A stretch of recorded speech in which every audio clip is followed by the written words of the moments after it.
Welcome, everyone. I'm Diego Sanchez, COO of HW Media, filling in for Sarah Wheeler while she's on leave. Today, I'm joined by Michelle Boyd, Chief Strategy Officer at Terner Housing Innovation Labs. Michelle joined me for a fireside chat on HousingWire's recent affordability virtual event, and I wanted to continue the conversation on HousingWire Daily. Michelle, thanks for joining me today. Thanks so much for having me. Could you start by introducing yourself and the Terner Center to our audience? Absolutely. So the Terner Center for Housing Innovation is a research and policy center based out of UC Berkeley. We're about 7 years old, and our mission is to put out bold ideas around housing affordability, sustainability, and access in the policy sphere and in how people practice housing, as in finance, build, and manage and sell it. We have done a lot of work around land use reform here in California and nationally, also work around construction innovation and housing finance and single family and multifamily, and a lot of work also on the provision of services for people experiencing homelessness. Terner Housing Innovation Labs is our nonprofit affiliate, which I help lead, and we expand on the Terner Center's core work and research and policy to directly work with innovative companies and innovative approaches that can help increase housing accessibility, affordability, equity, sustainability. So we do that through a couple programs. One is our hallmark program called the Housing Lab, where we partner with a small cohort of ventures, nonprofits or for-profits from across the country, and we help them evolve their ideas and partner with the government and grow, hopefully, really quickly. This ranges from tech products, which we may talk about, to new real estate development models, to new home finance products, and everything in between. We also build our own data tools and data sets that we think can broadly serve the sector, which we provide directly to the government or open up to the public. Though we've seen some recent improvements in home affordability with mortgage rates declining from highs in the 7s, the past few years have not been great for first-time and minority home buyers. What do you think are the main issues leading to our current affordability crisis? I think the hallmark one is one that probably isn't a surprise to anyone who listens to you regularly, but is just the underbuilding of housing in the places where people want to live. Something that's been happening over the past couple decades, so specifically since the recession, in which the cost of construction has gone up. There's huge restrictions in land use, so like how you're allowed to build what type of housing and where and what size, and labor shortages, where the construction market has never recovered from the people who left the construction sector during the great financial crisis.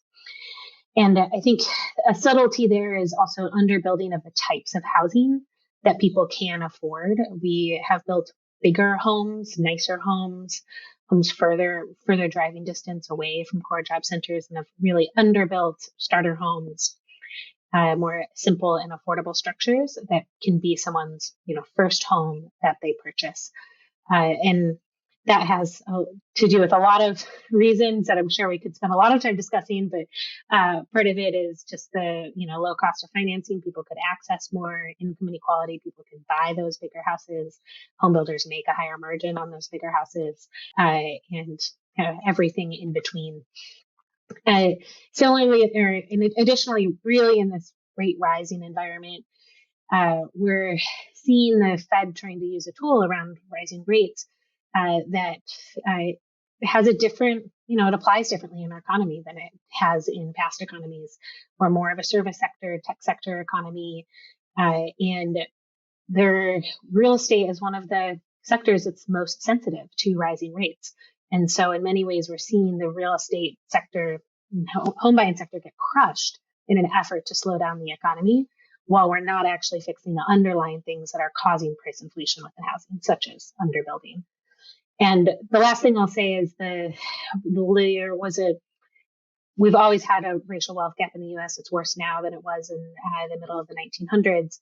And part of that is how much wealth, particularly Black wealth, got wiped out during the Great Recession through bad lending, through people being encouraged to overextend themselves, through the ways that the government bailed out certain communities better than others.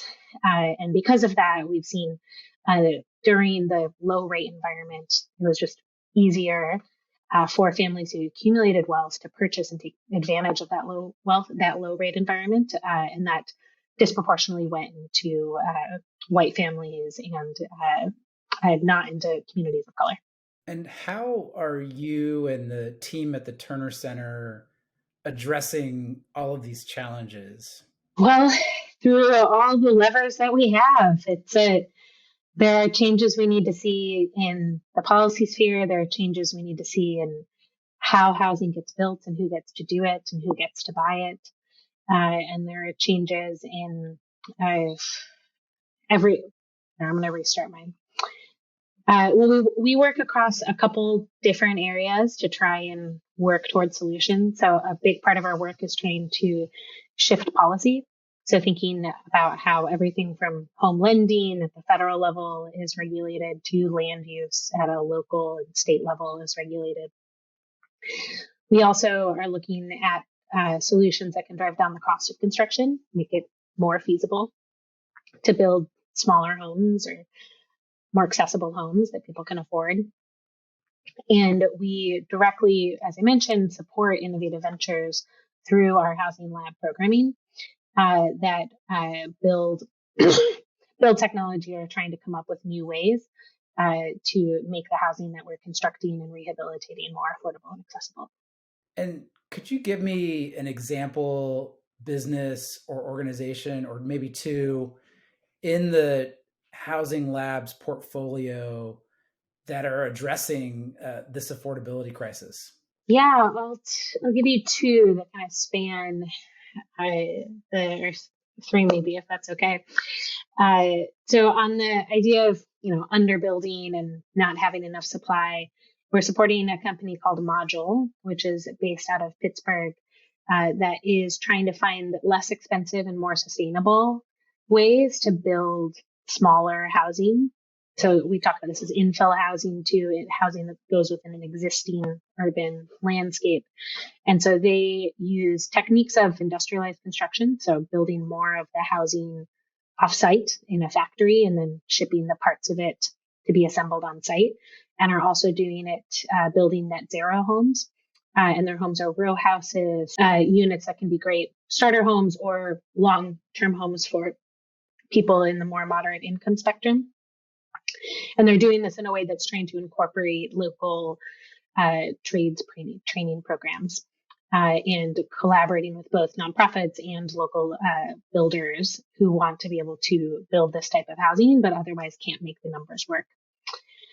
A very different example, more on the financing side, and this has to deal more directly at the questions of racial equity. We have a group that we have supported called Black Star Stability that is helping support families that have unintentionally, potentially unknown to them, entered into predatory arrangements. So one of the predatory financing arrangements. So because traditional homes and traditional home financing products are increasingly out of reach and have been for a long time out of reach for families of color, the gap has been filled by what used to be mom and pops and now are in some ways institutional investors who are providing predatory financing arrangements to families of color. This looks no different than it did back 60, 70 years ago in it's a land contract or contract for deed, where you pay much higher monthly payments and then you don't actually own the house until the last payment is made. Very different from a mortgage. And so Black Star Stability has raised funding to go out and purchase the homes that are owned by these predatory financiers and transition the families that are in these predatory arrangements into traditional mortgages. And they're able to do that. These arrangements are so predatory that they're able to do that when they take this over and make the conversion. They can transfer $20,000 to $25,000 of wealth to the family immediately and lower their monthly housing payment by $250. And so we're really hoping and helping them expand into that market. Michelle, let's stick with that one for a moment and go into a little bit more detail. Do you think that model is scalable across the country or on a national basis? Absolutely. I think it's something that works better at scale. Part of the challenge is getting is finding the investors and entities that own these predatory arrangements. They're used to operating in the shadows. And there's been some action by attorneys general at state levels, at the state, to find some of these investors and sue some of these investors and try and get them to sell to someone like Blackstar, or just overall stop doing this practice. So part of the path for scale will be pushing for more transparency and regulation in these types of practices as they exist. The majority of I know that as Blackstar is looking to purchase these homes, they find most of them as contractor in the Southeast and Midwest, where there's less strong regulation preventing these practices to begin with. But I absolutely think it's scalable. And how do entrepreneurs and other housing professionals get involved with the Terner Center? How do they connect with you, and how do they put their organization forward as as an opportunity for investment? So once a year, we do an open call for applications. And that is coming up in just over 2 weeks. So if anyone is interested, and anyone listening is interested in working with us, I encourage you to go to our website, ternerlabs.org, and it's TERNERLABS.org, and sign up for a newsletter so that you'll be notified when our application opens. Or if you know someone out there who's doing something really cool that you think would benefit from our support. The main way we work with companies is we provide them with weekly coaching to help evolve their core product or business model. We provide them with a grant that helps them grow, whether they're for-profit or nonprofit. And we provide them with coaching and access into a national network of trade associations, nonprofits, media outlets like this, and folks in the state and federal governments that can help them expand their work. We also support them with fundraising as we are able. So really excited to be out there looking for the next group of entrepreneurs that we'll be supporting in 2023. So the timing is almost perfect, and we'll make sure to get the web URL and other information into the show notes so that listeners in our audience can get more information and hopefully get their application lined up for this next round of companies that are going to join the portfolio. Yeah, the timing is perfect. Thanks for timing your affordable housing mini-con in line with our application process, and for giving us a chance to get the word out. Absolutely. Well, thank you so much for joining us today, Michelle. Appreciate it very much, and look forward to continuing the affordability conversation going forward. Thanks so much.